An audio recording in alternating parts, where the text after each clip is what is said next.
Retirement shocker, Pelosi rocked by the news. House Speaker and California Rep Nancy Pelosi just got some unwelcome news as her party clings to a tiny majority in the House.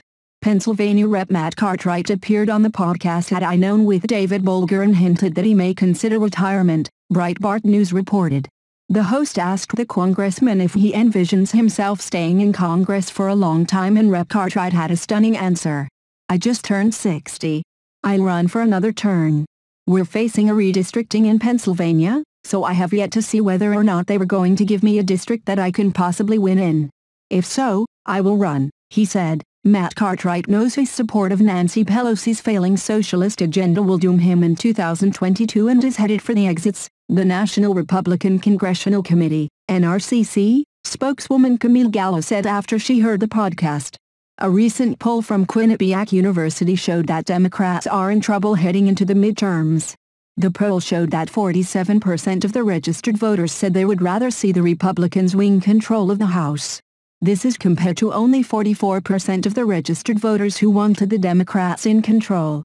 Breitbart News has extensively reported on Pelosi's majority crumbling as members join the growing list of House Democrats crushing House Speaker Nancy Pelosi's, DCA, hopes of keeping her wafer-thin majority, due to either announcing retirement or running for a different position. But Speaker Pelosi has had more than this issue facing her from her own party in recent times.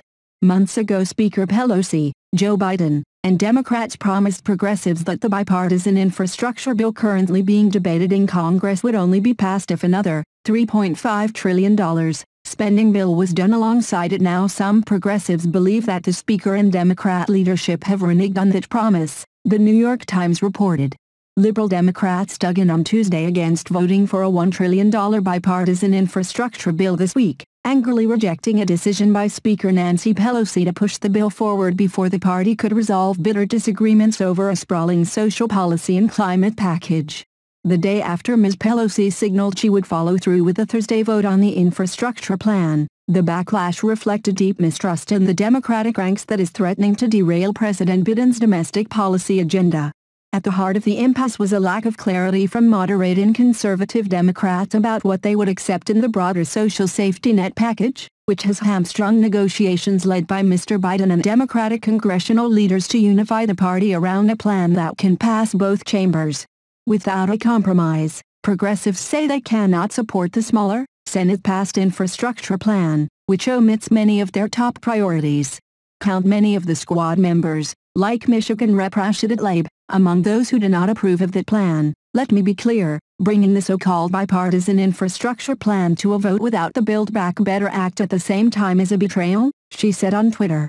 We will hold the line and vote it down. This is not the time for half measures or to go back on our promises, she said. In New York, Rep Alexandria Ocasio-Cortez hammered some of her fellow Democrats when she appeared on the Rachel Maddow show on MSNBC Tuesday. We have a vast majority of Democrats, about 96%, that are in agreement of the entire agenda. Now, a very small handful of Democrats, about 4% of the party, are trying to essentially split these two priorities up, she said.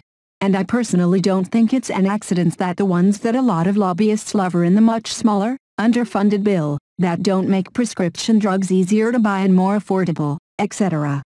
And she said she believes that she knows the plan that Democrat leadership has. What they want is to split them apart, she said. Force a vote on the first one, and because we have such narrow margins in the Senate and the House, the read that we have is that they'll just dump the second one. Leave the other one out to dry, and just never actually vote on it. The 30-year-old representative, and many of her progressive colleagues, believe the only way forward is to pass both bills at the same time. The way that we bring our two parts of the caucus together, she said, is by saying, you know what? My bill is bound up in your bill, and your bill is bound up in my bill.